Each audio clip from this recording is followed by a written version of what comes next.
ಈ ಮಣ್ಣು ಬಂದುಬಿಟ್ಟು ಕೆರೆಯಿಂದ ಒಡೆಸ್ತಾ ಇರೋದು. ಮತ್ತು ಗೀಝರ್ ಹಾಕ್ಸೋದಕ್ಕೆ ನಮ್ಮ ಮನೇಲಿ ಇಷ್ಟಪಡಲಿಲ್ಲ ನಮ್ಮ ಶ್ರೀಮತಿಯವರು. ಬೆಳಿಗ್ಗೆಯಿಂದನೇ ಇದೇ ಕೆಲಸ ನಂದು. ನಿಮ್ಮ ವ್ಲಾಗ್ಸ್ಗೆ ನನ್ನ ದೊಡ್ಡ ನಮಸ್ಕಾರ ಅಂತ ಹೇಳಿದೆ ಅವ್ರಿಗೆ. ಅವ್ರ ತಾತನಿಗೆ ಎಳ್ನೀರು ಕುಡಿ ತಾತ ಅಂತ ಹೇಳಿ ಆ ಗಿಫ್ಟು ಬಾಕ್ಸು ಓಪನ್ ಮಾಡೋಣ ಅಂತ ಕೂತಿದ್ದೀವಿ. ಎಲ್ರಿಗೂ ನಮಸ್ಕಾರ. ಇವತ್ತು ಮಧ್ಯಾಹ್ನ ಈ ವ್ಲಾಗ್ ಶುರು ಮಾಡ್ತಾ ಇದ್ದೀನಿ. ಇಲ್ಲಿ ನಮ್ಮ ಮನೆ ಅಕ್ಕಪಕ್ಕದಲ್ಲೆಲ್ಲ ಮಣ್ಣಿನ ರಾಶಿ ಐತೆ. ಇದೇನಿದು ಮಣ್ಣಿನ ರಾಶಿ ಅಂತ ನೋಡ್ತಾ ಇದ್ದೀರಾ? ನಾವೇ ಮಣ್ಣು ಹೊಡಿಸ್ತಾ ಇದ್ದೀವಿ. ಅಂದರೆ ಯಾಕೆ ಅಂದರೆ ಈ ತಗ್ಗಿತ್ತು ಸ್ವಲ್ಪ ಈ ಭಾಗದಲ್ಲಿ, ಪಾಯಿ ಮಟ್ಟಕ್ಕನ ಮಣ್ಣಿರ್ಬೇಕಂತ ಬರ್ತಿ ಓಡಿಸ್ಬೇಕಿತ್ತು. ಮತ್ತು ಇನ್ನೊಂದೇನೆಂದರೆ ವಾಸ್ತು ಪ್ರಕಾರ ದಕ್ಷಿಣ ದಿಕ್ಕು ಮತ್ತು ಪಶ್ಚಿಮ ದಿಕ್ಕು ಸ್ವಲ್ಪ ಎತ್ತರ ಇರಬೇಕಂತೆ. ಈ ದಿಕ್ಕಲ್ಲಿ ಎತ್ತರ ಇರಬೇಕಂತೆ, ಜಾಸ್ತಿ ತಗ್ಗಿರಬಾರ್ದಂತೆ. ಸ್ವಲ್ಪ ಮಣ್ಣೆಲ್ಲ ತಗ್ಗಿತ್ತಲ್ಲಿ, ಅದಕ್ಕೆ ಅಲ್ಲೆಲ್ಲ ಮಣ್ಣು ನೋಡ್ಸೋಣ, ಒಂದು ಮಟ್ಟ ಮಾಡಿಸ್ಬೇಕಿದೆ ಎಲ್ಲ ಮಣ್ಣು ನೋಡಿಸಿ. ಅದಕ್ಕೋಸ್ಕರ ಈಗ ಮಣ್ಣು ಹೊಡಿಸ್ತಿದ್ದೀವಿ. ಮನೆ ನೋಡ್ರಿ, ಇಲ್ಲೆಲ್ಲ ಪಾಯ ಕಾಣ್ತಿದೆಯಲ್ಲ, ಆ ಪಾಯದ ಅಷ್ಟು ಹೈಟ್ಗೆ ಮಣ್ಣು ಹರಡಿಸ್ಬೇಕು ಮಣ್ಣು ಹೊಡಿಸಿ. ಈ ಮಣ್ಣು ಬಂದುಬಿಟ್ಟು ಕೆರೆಯಿಂದ ಹೊಡಿಸ್ತಾ ಇರೋದು. ನಮ್ಮೂರು ಕೆರೆ ಅಲ್ಲ, ನಮ್ಮೂರ ಪಕ್ಕ ಒಂದೈತೆ ಗೊಲ್ರಟ್ಟಿ ಅಂತ, ಅದು ಆ ಗೊಲ್ರಟ್ಟಿ ಕೆರೆ ಅಂತಾರೆ, ಅವ್ರದ್ದು ಕೆರೆ ಅದು. ಆ ಕೆರೆಯಿಂದ ತುಂಬ್ಕೊಬತ್ತಾ ಇರೋದು. ಕೆರೆ ಮಣ್ಣು ಅಂದರೆ ಜಾಸ್ತಿ ತುಂಬ ಗೋಡು ಅಂತೀವಿ ನಾವು, ಮತ್ತು ಜೇಡಿ ಮಣ್ಣು ಅಂತಾರಲ್ಲ, ಆ ಥರ ಮಣ್ಣೇ ಇರುತ್ತೆ. ಆ ಥರ ಮಣ್ಣಾದರೆ ಮಳೆ ಬಂದಾಗೆಲ್ಲ ಬುರ್ಜೆ ಆಗೋದು, ಜಾರೋದೆಲ್ಲ ಆಗುತ್ತೆ. ಆದರೆ ಆ ಥರ ಮಣ್ಣಲ್ಲ. ಅದರಲ್ಲೇ ಒಂದು ಸ್ವಲ್ಪ ದಿನ ವೆಯ್ಟ್ ಮಾಡಿದ್ವಿ ಮಣ್ಣು ಹೊಡಿಯೋಕ್ಕೆ ಶುರು ಮಾಡಿದ್ಮೇಲೆ. ಈ ಥರ ಸೆಟ್ ಮಣ್ಣು ಅಂತಾರೆ. ಸೆಟ್ ಮಣ್ಣು ಅಂದರೆ ಚೆನ್ನಾಗಿ ಕೂತ್ಕೊಳ್ಳುತ್ತೆ, ಮಣ್ಣು ಜಾಸ್ತಿ ಇದು ಮಾಡಲ್ಲ, ಕೆಸರಾಗಲ್ಲ. ಆ ಥರ ಮಣ್ಣು ಸಿಕ್ತು. ಆ ಥರ ಮಣ್ಣು ಸಿಕ್ಕಿದಾಗ ಆ ಥರ ಮಣ್ಣೇ ಹೊಡೀರಿ ಅಂತ ಹೇಳಿದ್ವಿ.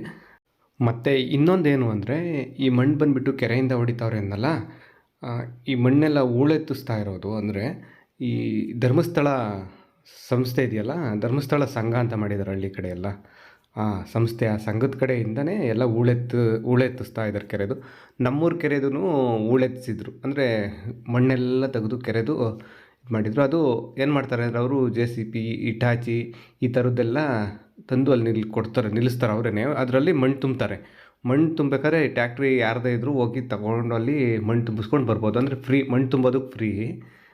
ಸ್ವಂತ ಟ್ಯಾಕ್ಟ್ರಿ ಇರೋರು ಏನು ಮಾಡ್ತಾರೆ, ಹೋಗ್ಬಿಟ್ಟು ಮಣ್ಣು ತುಂಬಿಸ್ಕೊಂಡು ಅವರು ಹೊಲಕ್ಕೆ ಎಲ್ಲ ಹೊಡ್ಕೋತಾರೆ.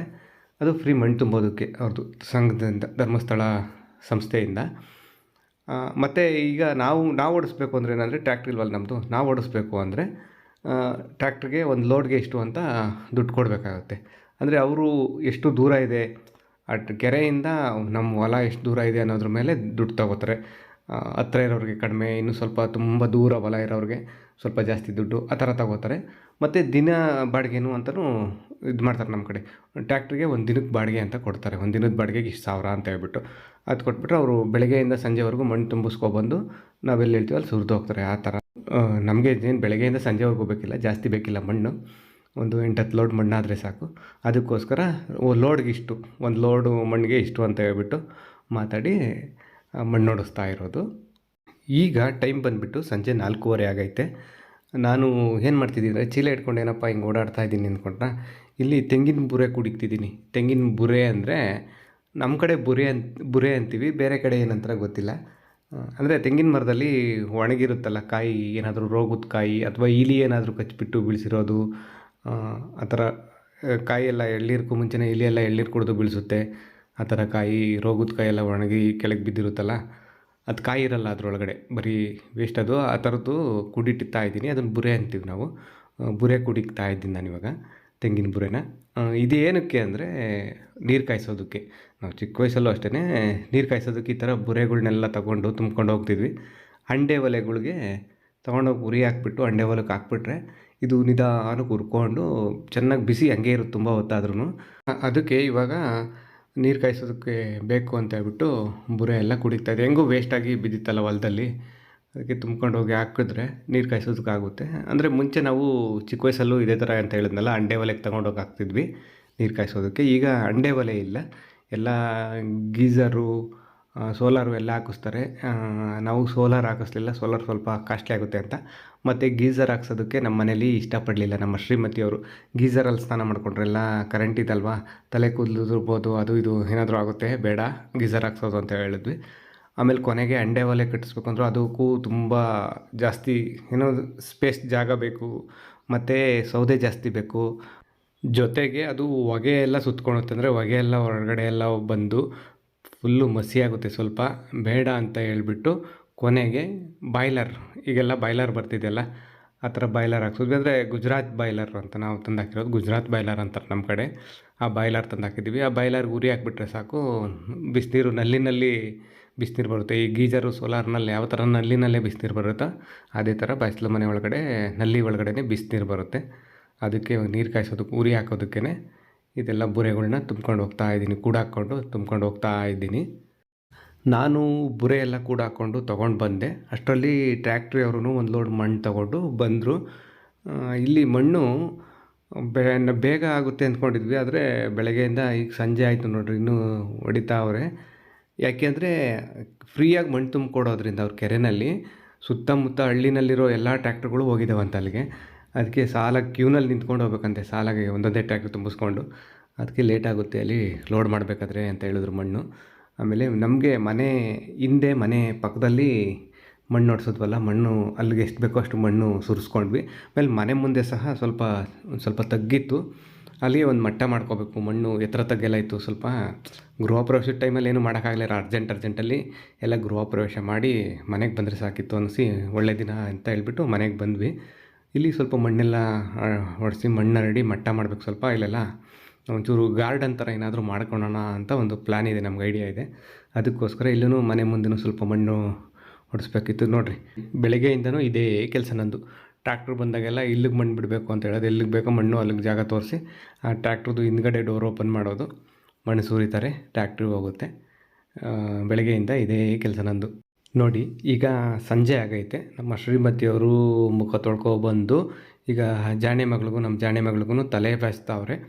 ಎಲ್ಲ ಅಮ್ಮಂದಿರಿಗೂ ತುಂಬ ದೊಡ್ಡ ಚಾಲೆಂಜಿಂಗ್ ವಿಷಯ ಏನಂದರೆ ಮಕ್ಕಳಿಗೆ ತಲೆ ಬಾಚೋದು. ಅದರಲ್ಲೂ ಹೆಣ್ಮಕ್ಳಿಗೆ ತಲೆ ಬಾಚಿ ಜಡೆ ಹಾಕಬೇಕು ಅಂದರೆ ಅದೊಂದು ದೊಡ್ಡ ಸಾಹಸ ಅವ್ರಿಗೆ. ಯಾಕೆಂದರೆ ಅವ್ರು ಹೇಳ್ದಂಗೆ ಕೂತ್ಕೊಳ್ಳಲ್ಲ, ತಲೆ ಹಿಂಗೆ ಇಟ್ಕೊ ಅಂದರೆ ಹಂಗೆ ಇಟ್ಕೊಳ್ಳಲ್ಲ. ಮತ್ತು ಮಕ್ಕಳು ಅಮ್ಮ ಉರಿಯುತ್ತೆ, ಕೂದಲು ಉರಿತೈತೆ, ಬಾಚಬೇಡ, ಹಿಂಗೆ ಬಾಚಬೇಡ, ಹಂಗೆ ಬಾಚಬೇಡ ಅಂತಾರೆ. ಎಲ್ಲರ ಮನೇಲೂ ಇದ್ದಂಗೆ ನಮ್ಮ ಮನೇಲೂ ಅದೇ ಕಥೆನೇ, ವಿಶೇಷ ಏನಿಲ್ಲ ಅಂತದ್ರಲ್ಲಿ. ಏನೋ ಇವತ್ತು ಸುಮ್ಮನೆ ಕೂತಿದ್ದಾಳೆ ಪಾಪ ನಮ್ಮ ಜನ ಮಗಳಿಗೆ ತಲೆ ಬಾಚಿ ಆದಮೇಲೆ ನಮ್ಮ ಶ್ರೀಮತಿಯವ್ರು ನೋಡ್ರಿ ನನ್ನ ಮೊಬೈಲ್ ತೊಗೊಂಡು ನಾನು ವ್ಲಾಗ್ ಮಾಡ್ತೀನಿ ಅಂತ ಬಂದು ಮೊಬೈಲ್ ಇಟ್ಕೊಂಡು ಸೆಲ್ಫಿ ಕ್ಯಾಮ್ರಾ ಆನ್ ಮಾಡ್ಕೊಂಡು ಇಟ್ಕೊಂಡವ್ರೆ ಹಾಯ್ ಹೇಳ್ತಿದ್ದಾರೆ. ಆದರೆ ಅವ್ರಿಗೆ ವ್ಲಾಗ್ ಮಾಡೋದು ಅದೆಲ್ಲ ಬರೋದಿಲ್ಲ. ಬರುತ್ತೆ ಅಂದರೆ ಹೆಂಗೆ ಅಂದರೆ, ನಾನೇನಾದರೂ ವ್ಲಾಗ್ ಮಾಡಬೇಕಾದ್ರೆ ಬರ್ತಾರೆ ವ್ಲಾಗಲ್ಲಿ. ಅವ್ರಿಗೆ ಸೆಲ್ಫಿ ವೀಡಿಯೋ ರೆಕಾರ್ಡ್ ಮಾಡಿಕೊಂಡು ವ್ಲಾಗ್ ಇದು ಮಾಡೋದು ಅಷ್ಟಾಗಿ ಬರೋದಿಲ್ಲ. ಟ್ರೈ ಮಾಡ್ತೀನಿ ನೋಡೋಣ ಅಂಥೇಳಿ ಅವರು ಬಂದು ಇದು ಮಾಡ್ತಾಯಿದ್ರು. ಅವರು ರೆಸಿಪಿ ವೀಡಿಯೋಸ್ ಎಲ್ಲ ಮಾಡ್ತಾರೆ, ಅದೆಲ್ಲ ಎಡಿಟ್ ಮಾಡ್ತಾರೆ, ರೆಸಿಪಿ ವೀಡಿಯೋ ಗೊತ್ತವ್ರು ಮಾಡ್ತಾರೆ. ಅಂದರೆ ವ್ಲಾಗ್ಸ್ ಯಾವತ್ತೂ ಮಾಡಿಲ್ಲ. ನಿಮ್ಮ ವ್ಲಾಗ್ಸ್ಗೆ ನನ್ನ ದೊಡ್ಡ ನಮಸ್ಕಾರ ಅಂತ ಹೇಳಿದೆ ಅವ್ರಿಗೆ. ಅದಕ್ಕೆ ಮೊನ್ನೆ ಆರತಿಗೆ ತೆಂಗಿನಕಾಯಿ ಪೂಜೆಗೆ ಕಾಯಬೇಕಿತ್ತು. ನಮ್ಮದು ಗೃಹ ಪ್ರವೇಶಕ್ಕೆ ಕಾಯಿ ಕೀಳಿಸಿದ್ದು ಇಲ್ಲಿ ತನಕ ಬಂದಿತ್ತು. ತೆಂಗಿನಕಾಯಿ ಎಲ್ಲ ಖಾಲಿ ಆದವು. ಮನೇಲಿ ಅಡುಗೆಗೆ ತೆಂಗಿನಕಾಯಿ ಇದ್ದರೆ ತಾನೇ ದಿನ ಬೆಳಗ್ಗೆ ಎದ್ದರೆ ಅಡುಗೆ ತಿಂಡಿ ಕಾಯಿ ಬೇಕೇ ಬೇಕಲ್ವ, ತೆಂಗಿನಕಾಯಿ ಅಂತೂ ಬಳಸ್ತೀವಿ ನಾವು. ಕಾಯಿ ಕೀಳಿಸೋವಾಗ ಎಳ್ನೀರು ಕೀಳಿಸಿದ್ದೆ. ನಮ್ಮ ಮನೇಲಿ ನಮ್ಮ ಶ್ರೀಮತಿಯವ್ರಿಗೆ, ನಮ್ಮ ಜಾಣೆ ಮಗಳಿಗೆಲ್ಲ ಎಳ್ನೀರು ಅಂದರೆ ತುಂಬ ಇಷ್ಟ. ಎಳ್ನೀರು ಅಂದರೆ ಅದು ಈ ಒಂದು 10 ವರ್ಷ ಹಿಂದೆ ನಾವು ಮದುವೆ ಆದ ಸ್ಟಾರ್ಟಿಂಗಲ್ಲಿ ನಾನು ನಮ್ಮ ಶ್ರೀಮತಿಯವರು ಹೊಲ್ದ ಹತ್ರ ಬರ್ತಿದ್ವಲ್ಲ, ಆವಾಗ ನಮ್ಮ ತೆಂಗಿನ ಮರಗಳು ಚಿಕ್ಕವು ತೀರಾ ಕೈಗೆ ಸಿಗೋ ಅಷ್ಟು ಚಿಕ್ಕವಲ್ಲ, ಸ್ವಲ್ಪ ಚಿಕ್ಕವಿದ್ವು. ಇವಾಗಿರೋದಕ್ಕಿಂತ ಎತ್ತರ ಕಡಿಮೆ ಇದ್ವು. ಅದು ರೋಟಿ ಕಡ್ಡಿ ಅಂತಾರೆ, ಕೆಲವರು ದೋಟಿ ಕಡ್ಡಿನ ಏನೋ ಅಂತಾರೆ. ರೋಟಿ ಕಡ್ಡಿಗೆ ಸಿಗೋದು. ನಾನು ರೋಟಿ ಕಡ್ಡಿನಲ್ಲಿ ಮಚ್ಚುಗುಡ್ಗೋಲು ಸಿಗಾಕ್ಕೊಂಡು ಕೀಳ್ತಾಯಿದ್ದೆ ಎಳ್ನೀರು. ಅವಾಗ ವಾರಕ್ಕೆ 2 ದಿನ 3 ದಿನ ಎಳ್ನೀರು ಕುಡಿತಿದ್ದು, ದಿನ ಬಿಟ್ಟು ದಿನ ಎಳ್ನೀರು ಕುಡಿತಾ ಇದ್ವಿ. ಹೊಲ್ದ ಹತ್ರ ಕರ್ಕೊಬಂದು, ಅವ್ರಿಗೆ ಪ್ರೆಗ್ನೆಂಟಿ ಬೇರೆ ಇದ್ದರು ಅವಾಗ ಆ ಟೈಮಲ್ಲಿ, ಅವ್ರಿಗೆ ಎಳ್ನೀರು ಕಿತ್ಕೊಡ್ತಾಯಿದ್ದೆ. ಈಗ ಎಳ್ನೀರು ಸಿಗೋದಿಲ್ಲ, ಕೀಳೋದು. ಯಾಕೆಂದರೆ ಮರ ತುಂಬ ಎತ್ತರ ಹೋಗ್ಬಿಟ್ಟಿದ್ದಾವೆ, ಹೈಟ್ ಹೋಗ್ಬಿಟ್ಟಿದ್ದಾವೆ. ನನಗೆಲ್ಲ ತೆಂಗಿನ ಮರ ಹತ್ತೋದೆಲ್ಲ ಬರೋಲ್ಲ, ನಿಜ ಹೇಳ್ತೀನಿ. ತೆಂಗಿನಕಾಯಿ ಕೀಳಬೇಕು ಅಂದರೆ ಯಾರನ್ನಾದ್ರು ಬೇರೆಯವ್ರನ್ನ ಕರ್ಕೊಬಂದೇ ಕೀಳಿಸ್ಬೇಕು ನಾವು. ಅದಕ್ಕೆ ಮೊನ್ನೆ ಆರತಿಗೆ ತೆಂಗಿನಕಾಯಿ ಬೇಕು, ಹಬ್ಬಕ್ಕೂ ಮನೆಗೂ ತೆಂಗಿನಕಾಯಿ ಎಲ್ಲ ಖಾಲಿ ಆಗಿದ್ವು ಅಂತ ಹೇಳಿದ್ರಲ್ಲ, ಅದಕ್ಕೆ ತೆಂಗಿನಕಾಯಿ ಕೀಳ್ಸೋಣ ಅಂತ ಬಂದಿದ್ರಲ್ಲ ಅವರು, ಹೆಂಗೂ ಬಂದವರು ಎಳ್ನೀರು ಕೀಳ್ಸೋಣ ಅಂತ ಹೇಳ್ಬಿಟ್ಟು, ನಮ್ಗೆ ಕೀಳೋದಕ್ಕಾಗಲ್ವಲ್ಲ ಮರ ಹತ್ತೋದಕ್ಕೆಲ್ಲ, ಅವ್ರ ಹತ್ರ ಎಳ್ನೀರು ಕೀಳಿಸ್ದೆ. ಎಳ್ನೀರು ಕಿತ್ಕೊಟ್ಟೋದೆಲ್ಲ ಚೀಲದಲ್ಲಿ ತುಂಬಿಟ್ಟಿದ್ದೆ. ಮೊನ್ನೆಲ್ಲ ಒಂದಿನ ಹಂಗೆ ಟೈಮ್ ಕಳೆದೋಯ್ತು, ಆರತಿ ಅದು ಇದು ಅಂತ ಎಳ್ನೀರು ಕುಡಿಯೋಕ್ಕಾಗಿರಲಿಲ್ಲ. ಅದಕ್ಕೆ ಇವತ್ತು ಸಂಜೆ ಎಳ್ನೀರನ್ನು ಕತ್ತರಿಸು ಅಂತ ನೆನ್ಪು ಮಾಡಿಕೊಂಡ್ರು ನಮ್ಮ ಶ್ರೀಮತಿಯವರು. ಈಗ ಅದಕ್ಕೆ ಎಳ್ನೀರು ಕತ್ತರಿಸ್ತಾ ಇದ್ದೀನಿ. ನನಗೆ ಎಳ್ನೀರು ಕತ್ತರಿಸೋದು ಕೈಯಲ್ಲೆಲ್ಲ ಇಟ್ಕೊಂಡು ಈಗ ಮಚ್ಚಲ್ಲಿ ಕತ್ತರಿಸ್ತಾರಲ್ಲ, ಆ ಥರ ದೇವ್ರಾಣೆ ಬರೋದಿಲ್ಲ, ಸತ್ಯ ಒಪ್ಕೋತೀನಿ. ಈ ಥರ ಮರದ್ದು ಕೊರಡು ಅಂತೀವಿ ನಾವು, ಮರದ ಕೊರಡು, ಏನಾದರೂ ಮರದ ಬುಡ್ಡೆನೋ ಏನು ಹೇಳ್ತಾರೆ ಕೆಲವರು, ಅದನ್ನು ಅಡಿಕೆ ಏನಾದರೂ ಇಟ್ಕೊಂಡು ಕತ್ತರಿಸ್ಬೇಕು. ಆ ಥರ ಕತ್ತರಿಸಿ ಕೊಡ್ತಾಯಿದ್ದೀನಿ. ಎಳನೀರು ಚೆನ್ನಾಗಿತ್ತು. ಅಂದರೆ ಇದು ಗಂಜಿ ಎಳ್ನೀರು ಅಂತಾರಲ್ಲ, ಗಂಜಿ ಅಂತಾರಲ್ಲ ಆ ಥರ ಇತ್ತು. ಒಳಗಡೆ ಸಖತ್ತಾಗಿತ್ತು. ಫಸ್ಟು ತಾತಂಗೆ ಕೊಡಮ್ಮ ಅಂತೇಳಿ ನಮ್ಮ ಜಾಣೆ ಮಗಳಿಗೆ ಕೊಟ್ಟು ಕಳಿಸ್ದೆ. ಜಾಣೆ ಮಗಳದ್ದು ನೋಡಿ ತಗೊಂಡೋಗಿ ಅವ್ರ ತಾತನಿಗೆ ಎಳ್ನೀರು ಕುಡಿ ತಾತ ಅಂತೇಳಿ ಎಳ್ನೀರು ಕೊಟ್ಟಳು. ಆಮೇಲೆ ನಮ್ಮ ಶ್ರೀಮತಿಯವ್ರಿಗೂ ನಮ್ಮ ಜಾಣೆ ಮಗಳಿಗೂ ಸಹ ಎಳ್ನೀರು ಕಟ್ ಮಾಡಿಕೊಟ್ಟೆ. ನಮ್ಮ ಅಪ್ಪ ಮತ್ತು ನಮ್ಮ ಶ್ರೀಮತಿಯವ್ರೇನೋ ಎಳ್ನೀರು ಹಂಗೆ ಕುಡಿತಾರೆ. ಎಳ್ನೀರು ಹಂಗೆ ಕುಡಿಯೋಕೆ ಇಷ್ಟ ನಮ್ಮ ಶ್ರೀಮತಿಯವ್ರಿಗೆ. ಆದರೆ ನಮ್ಮ ಜಾಣೆ ಮಗಳಿಗೆ ಹಂಗೆ ಕುಡಿಯೋದಕ್ಕೆ ಬರೋಲ್ಲ, ಎಲ್ಲ ಮೇಲೆಲ್ಲ ಚೆಲ್ಕೊಬಿಡ್ತಾಳೆ ಎಳ್ನೀರು.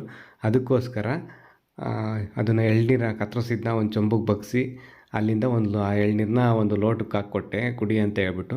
ಇಲ್ಲಾಂದ್ರೆ ಎಲ್ಲ ಮೇಲೆಲ್ಲ ಚೆಲ್ಕೊಬಿಡ್ತಾಳೆ ಹಂಗೆ ಕುಡಿಯೋಕೆ ಹೋದ್ರೆ ಎಳ್ನೀರು. ಅದಕ್ಕೆ ಈ ಎಳ್ನೀರು ಅನ್ನೋದು ಆ ದೇವರು ನಮಗೆ ಕೊಟ್ಟಂಥ ಭೂಮಿ ಮೇಲಿನ ಅಮೃತ ಅಂತ ಹೇಳ್ಬೋದಾ, ಇರ್ಬೋದೇನೋ ಗೊತ್ತಿಲ್ಲ. ಅದೇನೋ ಕ್ಷೀರಸಾಗರ ಕಡಿಬೇಕಾದ್ರೆ ಅಮೃತ ಏನೋ ಸಿಗುತ್ತಂಥದ್ದೆಲ್ಲ ದೇವತೆಗಳೆಲ್ಲ ಕುಡ್ಕೊಬಿಟ್ಟಿದ್ದಾರೆ. ನಮಗೆ ಅಂತ ಸೃಷ್ಟಿ ಮಾಡಿರೋದು ಇದೆ ಅನಿಸುತ್ತೆ ಎಳ್ನೀರು. ತುಂಬ ಒಳ್ಳೆಯದು ಆರೋಗ್ಯಕ್ಕೆ ಎಳ್ನೀರು. ಆದರೆ ಅಪರೂಪ ಇವಾಗ ಸಿಗೋದಿಲ್ಲ. ಮರ ಎಲ್ಲ ಮೇಲಿದ್ದಾವೆ. ಈ ಥರ ತೆಂಗಿನಕಾಯಿ ಕೀಳಕ್ಕೆ ಬಂದಂಗೆ ಆಗಲೇ ಹೇಳಿದ್ನಲ್ಲ, ತೆಂಗಿನಕಾಯಿ ಕೀಳಿಸ್ತಾರಲ್ಲ, ತೆಂಗಿನಕಾಯಿ ಕೀಳಿಸ್ತೀವಿ. ಆಗ ತೆಂಗಿನಕಾಯಿ ಕೀಳಕ್ಕೆ ಬರ್ತಾರಲ್ಲ, ಆವಾಗ ಎಳ್ನೀರು ಕುಡಿಯೋದಷ್ಟೇ ನಾವು. ಆಮೇಲೆ ಎಳ್ನೀರು ಕುಡಿದ್ಮೇಲೆ ತೆಂಗಿನಕಾಯಿ ಒಳಗಡೆ ಗಂಜಿ ಇರುತ್ತಲ್ಲ, ಕಾಯಿ ಇರುತ್ತಲ್ಲ, ಅದು ತಿಂದಿಲ್ಲ ಅಂದರೆ ಹೆಂಗೆ ಹೇಳ್ರಿ, ಅದು ಸಾಕಾಗಿರುತ್ತೆ ತಿನ್ನೋದಕ್ಕೆ. ನಮ್ಮ ಜಾಣೆ ಮಗಳಿಗೆ ಅದನ್ನು ಕಟ್ ಮಾಡಿ ಎಬ್ಬಿ ಕೊಡಬೇಕು. ಅವಳೇ ಎತ್ಕೊಂಡು ತಿನ್ನೋದಕ್ಕೆ ಆಗೋದಿಲ್ಲ. ತಿಂತಾಳೆ ಅಂದರೆ ಅದು ನೀಟಾಗಿ ಅವಳು ಎತ್ಕೊಂಡು ತಿನ್ನೋದಿಲ್ಲ. ಅದಕ್ಕೆ ನಾನೇ ಎಲ್ಲ ಕಟ್ ಮಾಡಿ ನೀಟಾಗಿ ಅದರಲ್ಲೇ ಎಬ್ಬೋದು ಎಲ್ಲ ತೆಗ್ದು ಕಟ್ ಮಾಡಿ ಕಾಯಿ ಒಳಗೇ ಎಬ್ಬೋದು ಎಲ್ಲ ಮಾಡಿಕೊಟ್ಟು ನೀಟಾಗಿ ಎಬ್ಬಿ ಕೊಟ್ಟರೆ ತಿಂತಾಳೆ. ಇವತ್ತು ಸಂಜೆ ಒಂಥರ ಚೆನ್ನಾಗಿತ್ತು, ಖುಷಿ ಇತ್ತು. ಒಂದು ನಿಮಿಷ, ಇವತ್ತು ಸಂಜೆ ಚೆನ್ನಾಗಿತ್ತು, ಖುಷಿ ಇತ್ತು ಅಂತಿದ್ದಂಗೆ ಇವತ್ತಿಗೆ ಈಗಲೇ ವ್ಲಾಗ್ ಮುಗಿಸ್ತೀನಿ ಅಂದ್ಕೋಬೇಡಿ, ಇನ್ನು ಮುಂದೆ ಇದೆ ನೋಡಿ. ಎಳ್ನೀರು ಕುಡಿಯೋದು, ಕಾಯಿ ತಿನ್ನೋದು, ಇದೆಲ್ಲ ಕಾರ್ಯಕ್ರಮಗಳು ಮುಗಿದ ಮೇಲೆ ಸಂಜೆ ಆಯಿತು. ಹೊತ್ತು ಮುಳುಗೋ ಹೊತ್ತು ಸಂಜೆ ಟೈಮಲ್ಲಿ ಪೂಜೆ ಮಾಡಬೇಕಂತೆ. ಅದಕ್ಕೆ ನಮ್ಮ ಶ್ರೀಮತಿಯವರು ದೇವ್ರ ಮುಂದೆ ಎಲ್ಲ ದೇವ್ರಿಗೆಲ್ಲ ದೇವ್ರ ಫೋಟೋಗೆಲ್ಲ ಹೂವಿಟ್ಟು ದೀಪ ಹಚ್ಚಿ ಊದ್ಗಡ್ಡಿ ಬೆಳಗಿ ಪೂಜೆ ಮಾಡಿ ಅವ್ರದ್ದೇನೋ ಪ್ರಾರ್ಥನೆ ಇರುತ್ತಲ್ಲ ಆ ಪ್ರಾರ್ಥನೆ ಮಾಡಿದ್ರು. ಈ ಕಡೆ ನಮ್ಮ ಜಾಣೆ ಮಗಳು ಬಿಸಿನೀರು ಕುಡಿತಿದ್ದಾಳೆ ನೋಡ್ರಿ. ಅವಳಿಗೆ ಸ್ವಲ್ಪ ಕೋಲ್ಡ್ ಥರ ಆಗಿತ್ತು. ಅದಕ್ಕೆ ಥಂಡಿನಲ್ಲಿ ಕೋಲ್ಡ್, ಇವಾಗ ಥಂಡಿ ಜಾಸ್ತಿ ಅಲ್ವಾ, ಅದಕ್ಕೆ ಒಂದು ಫ್ಲಾಸ್ಕಲ್ಲಿ ಬಿಸಿನೀರೇ ಕುಡಿ ಅಂತ ಹೇಳ್ಬಿಟ್ಟು ಫ್ಲಾಸ್ಕಲ್ಲಿ ನೀರು ಕಾಯಿಸಿಟ್ಬಿಟ್ಟಿದ್ವಿ. ಅವಳೇ ಬಿಸಿನೀರು ಹಾಕ್ಕೊಂಡು ಲೋಟಕ್ಕೆ ಕುಡಿತಿದ್ದಾಳೆ ಬಿಸಿನೀರನ್ನೇ. ಸಂಜೆ ಪೂಜೆ ಎಲ್ಲ ಆದಮೇಲೆ ಇಲ್ಲಿ ಗಿಫ್ಟ್ ಬಂದಿತ್ತು. ಒಂದಲ್ಲ ಎರಡು. ಆ ಗಿಫ್ಟು ಬಾಕ್ಸು ಓಪನ್ ಮಾಡೋಣ ಅಂತ ಕೂತಿದ್ದೀವಿ. ನಮ್ಮ ಶ್ರೀಮತಿಯವರು ಓಪನ್ ಮಾಡ್ತಾ ಇದ್ದಾರೆ, ನೋಡೋಣ ಏನಿರ್ಬೋದು ಅಂತ ಕುತೂಹಲ. ನಮಗೆ ಈ ಗಿಫ್ಟ್ ಕಳಿಸಿರೋದು ಬಂದು ಅಮೇರಿಕದಿಂದ ಗಿಫ್ಟ್ ಬಂದಿದೆ, ಉಡುಗೊರೆ ಬಂದಿದೆ. ಅವರು ಏನೇನು ಕಳಿಸಿದ್ದಾರೆ ಅಂತ ಕುತೂಹಲದಿಂದ ಓಪನ್ ಮಾಡಿ ನೋಡಿದ್ರೆ ಒಂದು ಮಿಲ್ಟನ್ ಕಂಪ್ನಿದು ಬಾಕ್ಸ್ ಇದೆ, ಲಂಚ್ ಬಾಕ್ಸ್. ಇಷ್ಟೇ, ಅದರ ಬಾಕ್ಸಲ್ಲಿರೋದು ಒಂದು ಬಾಕ್ಸಲ್ಲಿ ಓಪನ್ ಮಾಡಿದ್ರೆ ಅಲ್ಲಿ 3 ಬಾಕ್ಸ್ ಬರ್ತವೆ. ಒಂದು ಚಿಕ್ಕದು ಪಲ್ಯದ್ದು, ಸಾಂಬಾರ್ದು, ರೈಸ್ದು, ಅಥವಾ ನೀವು ಚಪಾತಿ, ಪಲ್ಯ, ಸಬ್ಜಿ, ಏನೋ ಸಾಂಬಾರು ಆ ಥರ ಎಲ್ಲ ಹಾಕ್ಕೋಬೋದು. 3 ಇದ್ದಾವೆ. ಮತ್ತು ಈ ಬಾಕ್ಸ್ಗಳು ಒಂದು ಬ್ಯಾಗ್ ಒಳಗಡೆ ಇರ್ತವೆ. ಎಷ್ಟು ಚೆನ್ನಾಗಿದೆ ಬ್ಯಾಗ್ ನೋಡಿ. ಎಲ್ಲಾದರೂ ಪಿಕ್ನಿಕ್ ಹೋಗ್ಬೇಕಾದ್ರೆ ಎಲ್ಲರೂ ಕ್ಯಾರಿ ಮಾಡ್ಬೋದು, ಇವನ್ನೆಲ್ಲ ಇಟ್ಕೊಂಡು ತೊಗೊಂಡು ಹೋಗ್ಬೋದು, ಚೆನ್ನಾಗಿದೆ. ಮತ್ತು ಈ ಬ್ಯಾಗ್ ಒಳಗಡೆ ಇನ್ನೊಂದೇನೆಂದರೆ ಒಂದು ಫೋರ್ಕು, ಒಂದು ಸ್ಪೂನು ಇಡ್ಬೋದು. ಅದಕ್ಕೆ ಅಂತ ಸ್ಪೇಸ್ ಕೊಟ್ಟಿದ್ದಾರೆ. ಅದನ್ನೇ ಅವರೇ ಕೊಟ್ಟಿದ್ದಾರೆ, ಫೋರ್ಕು ಸ್ಪೂನ್ 2 ಅವರೇ ಕೊಟ್ಟಿದ್ದಾರೆ. ಅದು ಸಹ ಚೆನ್ನಾಗಿದೆ. ಎಲ್ಲಾದರೂ ಹೋಗ್ಬೇಕಾದ್ರೆ ಪಿಕ್ನಿಕ್ ಹೋಗ್ಬೇಕಾದ್ರೆ ತೊಗೊಳ್ಬೋದು. ಇಲ್ಲ ನಮ್ಮ ಜಾಣೆ ಮಗಳಿಗೆ ಈಗಿರೋ ಲಂಚ್ ಬಾಕ್ಸ್ ಹಾಳಾದಮೇಲೆ ಇದೇ ಲಂಚ್ ಬಾಕ್ಸ್ನೇ ಸ್ಕೂಲಿಗೂ ಕೊಟ್ಟು ಕಳಿಸ್ಬೋದು. ಇಷ್ಟ ಆಯಿತು, ಚೆನ್ನಾಗಿದೆ ಇದು. ಹಾಗೆ ಈಗ ಇನ್ನೊಂದು ಬಾಕ್ಸಲ್ಲಿ ಏನಿದೆ ಓಪನ್ ಮಾಡಿ ನೋಡೋಣ ಬನ್ನಿ. ನಮ್ಮ ಶ್ರೀಮತಿಯವ್ರಿಗಂತೂ ತುಂಬ ಕುತೂಹಲ ಏನಿರ್ಬೋದು ಅಂತ. ಓಪನ್ ಮಾಡಿದ್ರೆ ಬಾಕ್ಸ್ನ ಪ್ರೆಸ್ಟೀಜ್ ಕಂಪ್ನಿಯ 2 ಪ್ರಾಡಕ್ಟ್ ಇದ್ದಾವೆ. ಒಂದು ಬಂದುಬಿಟ್ಟು ವೆಜಿಟೇಬಲ್ ಕಟರ್ ಅಂತ, ಅದೇ ನೋಡಿರಿ ಗ್ರೀನ್ ಕಲರಲ್ಲಿದೆ, ಅದು ಚೆನ್ನಾಗಿದೆ ಅದೊಂದು. ಮತ್ತು ಇನ್ನೊಂದು ಇದೇನಿತ್ತವ ಅಲ್ಲ, ಕಡಾಯಿ ಇದು. ಮೇಲ್ಗಡೆ ಗ್ಲಾಸ್ ಲಿಡ್ ಏನೋ ಬರುತ್ತಲ್ಲ, ಮುಚ್ಚೋ ಥರದ್ದು, ಆ ಥರ ಕಡಾಯಿ. ಮತ್ತು ಇನ್ನೊಂದು ವೆಜಿಟೇಬಲ್ ಕಟರ್. ಅದರೊಳಗಡೆ ಏನೋ ವೆಜಿಟೇಬಲ್ ಹಾಕ್ಬಿಟ್ಟು ಏನೋ ದಾರ ಥರ ಇರುತ್ತೆ, ಅದು ಇಟ್ಕೊಂಡು ಹೇಳಿದ್ರೆ ಕಟ್ಟಾಗುತ್ತಲ್ಲ, ಆ ಥರದ್ದು. ಚೆನ್ನಾಗಿದೆ ಇದು ವೆಜಿಟೇಬಲ್ ಕಟರ್. ಇಷ್ಟ ಆಯಿತು ನಮ್ಮ ಶ್ರೀಮತಿಯವ್ರಿಗಂತೂ ಇದು. ಆಮೇಲೆ ಇನ್ನೊಂದು ಬಂದುಬಿಟ್ಟು ಕಡಾಯಿ ಅಂತ ಹೇಳಿದ್ನಲ್ಲ, ಇದು ನೋಡಿರಿ ಕಡಾಯಿ. ಈ ಥರ ಇಷ್ಟು ದೊಡ್ಡ ಕಡಾಯಿ ನಮ್ಮ ಮನೇಲಿ ಇರಲೇ ಇಲ್ಲ. ತುಂಬ ಚೆನ್ನಾಗಿರೋ ಕಡಾಯಿ ಕಳಿಸಿದ್ದಾರೆ. ತುಂಬ ದೊಡ್ಡದಾಗಿದೆ, ತುಂಬ ವೆಯ್ಟ್ ಇದೆ. ಮತ್ತು ಮೇಲ್ಗಡೆ ಗ್ಲಾಸ್ ಲಿಡ್ ಏನೋ ಬರುತ್ತಲ್ಲ, ಆ ಥರ ಮುಚ್ಚಳ, ಅದು ಅಷ್ಟೇ, ಅದು ಚೆನ್ನಾಗಿದೆ, ಒಳ್ಳೆ ಕ್ವಾಲಿಟಿ ಇದೆ. ಪ್ರೆಸ್ಟೀಜ್ ಕಂಪ್ನಿ ಅಂದಮೇಲೆ ಕ್ವಾಲಿಟಿ ಇಲ್ಲದೆ ಇರುತ್ತಾ. ಪ್ಯಾಕಿಂಗು ಚೆನ್ನಾಗಿ ಮಾಡಿದರು. ಇದನ್ನೆಲ್ಲ ಕಳಿಸಿರೋ ಈ 3 ಐಟಮ ಜೊತೆಗೆ ಇನ್ನೂ 2 ಐಟಮ್ ಟೋಟಲು 5 ಐಟಮ್ ಕಳಿಸಿದ್ದಾರೆ ಅವರು. ನಾನು ಕೇಳಿದೆ ಅವ್ರನ್ನ, ಯಾಕೆ ಮೇಡಮ್ ಇಷ್ಟೊಂದು ಐಟಮ್ ಎಲ್ಲ ಏನಕ್ಕೆ, ಪ್ರೀತಿಯಿಂದ ಯಾವುದಾದ್ರೂ ಒಂದು ಕಳಿಸಿದರೆ ಸಾಕಿತ್ತು ಅಂದೆ. ಅವರಿಲ್ಲ, ನಮ್ಮ ಖುಷಿ ಸಂತೋಷಕ್ಕೆ ಕಳಿಸಿರೋದು ಅಂತ ಹೇಳಿದ್ರು. ಮತ್ತು ನಮ್ಮ ಹೊಸ ಮನೆ ಗೃಹ ಪ್ರವೇಶಕ್ಕೆ ಇದು ಉಡುಗೊರೆಯಾಗಿ ಕಳಿಸಿರೋದಂತೆ. ಈಗ 3 ಐಟಮ್ ಬಂದಿದ್ದಾವೆ, ಇನ್ನೂ 2 ಐಟಮು ಬಂದಿಲ್ಲ. ಅದು ಪಾರ್ಸಲ್ ಬರುತ್ತೆ ನಿಧಾನಕ್ಕೆ, ಈ 1 ದಿನ 2 ದಿನದಲ್ಲಿ ಬರ್ಬೋದು. ಬಂದಾಗ ನೆಕ್ಸ್ಟು ಅದನ್ನು ಅನ್ಬಾಕ್ಸ್ ಮಾಡ್ತೀವಿ. ಅವಾಗ ವೀಡಿಯೋದಲ್ಲಿ ತೋರಿಸ್ತೀವಿ ಬ್ಲಾಗಲ್ಲಿ ಇನ್ನೆರಡು ಐಟಮ್ ಏನು ಕಳಿಸಿರ್ಬೋದು ಅಂತ. ಈಗ ಕಳಿಸಿರೋವಂಥ ಎಲ್ಲ ಇವನು ಉಡುಗೊರೆ ಐಟಮ್ ಅನ್ನೋದಕ್ಕಿಂತ ಉಡುಗೊರೆ ಅನ್ಬೇಕಲ್ಲ, ಉಡುಗೊರೆಗಳು ನಮಗೆ ತುಂಬ ಇಷ್ಟ ಆದವು. ಈ ಉಡುಗೊರೆಗಳನ್ನ ಅಮೇರಿಕದಿಂದ ಕಳಿಸಿರೋದು ಅಂತ ಹೇಳಿದ್ನಲ್ಲ, ಅಮೇರಿಕದಿಂದ ಅಂದರೆ ನಾನು ಆಗಲೇ ಹೇಳಿದೆ, ಅಮೇರಿಕದಲ್ಲಿ ತಗೊಂಡು ಪರ್ಚೇಸ್ ಮಾಡಿ ಇಲ್ಲಿ ಕಳಿಸಿರೋದು ಪಾರ್ಸಲ್ಲು ಅಂತ ಅಲ್ಲ. ಅಮೇರಿಕದಲ್ಲಿರೋರು ಆನ್ಲೈನ್ ಮೂಲಕ ನಮ್ಮ ಅಡ್ರೆಸ್ಗೆ ಆರ್ಡ್ರ್ ಮಾಡಿ ಕಳಿಸಿರೋ ಅಂಥದ್ದು. ಮತ್ತು ಇನ್ನೊಂದೇನೆಂದರೆ, ನಮ್ಮ ಇಂಡಿಯಾದವರೇ, ಶಿವಮೊಗ್ಗ ಕಡೆಯವರು. ಅವರು ಬಂದುಬಿಟ್ಟು ರೀಸೆಂಟಾಗಿ ಇತ್ತೀಚೆಗೆ ಅಮೇರಿಕದಲ್ಲಿ ಹೋಗಿ ಸೆಟ್ಲಾಗಿದ್ದಾರೆ. ಅವರು ನಮ್ಮ ವೀಡಿಯೋಸ್ ಎಲ್ಲ ನೋಡ್ತಾ ಇರ್ತಾರಂತೆ ಡೈಲಿ. ಅದನ್ನು ಹೇಳ್ತಾಯಿದ್ರು, ಮೆಸೇಜ್ ಮಾಡಿದರು ನನಗೆ ಇನ್ಸ್ಟಾಗ್ರಾಮಲ್ಲಿ ಈ ಥರ ಅಂತ. ಅವರು ಪ್ರೀತಿಯಿಂದ ನಮ್ಮ ಹೊಸ ಮನೆ ಗೃಹಪ್ರವೇಶಕ್ಕೆ ಉಡುಗೊರೆಯಾಗಿ ಇಷ್ಟು ಐಟಮ್ಸು, ಅಂದರೆ ಉಡುಗೊರೆಗಳನ್ನ, ಐಟಮ್ಸ್ ಅನ್ಬಾರ್ದು, ಇಷ್ಟು ಉಡುಗೊರೆಗಳನ್ನ ಕಳಿಸ್ಕೊಟ್ಟಿದ್ದಾರೆ. ಪ್ರೀತಿಯಿಂದ ಇಷ್ಟು ಉಡುಗೊರೆಗಳನ್ನ ಕಳಿಸಿರೋ ಅಂಥ ಮೇಡಮ್ ಅವ್ರಿಗೆ ನಮ್ಮ ಕಡೆಯಿಂದ ತುಂಬು ಹೃದಯದ ಧನ್ಯವಾದಗಳು. ಇವತ್ತಿನ ದಿನ ಹೀಗಿತ್ತು. ಈ ಬ್ಲಾಗ್ನ ಇಲ್ಲಿಗೆ ಮುಗಿಸ್ತಿದ್ದೀನಿ. ಮತ್ತೊಂದು ಬ್ಲಾಗಲ್ಲಿ ಮತ್ತೆ ಸಿಗೋಣ. ಎಲ್ರಿಗೂ ಒಳ್ಳೆಯದಾಗಲಿ. ಧನ್ಯವಾದ.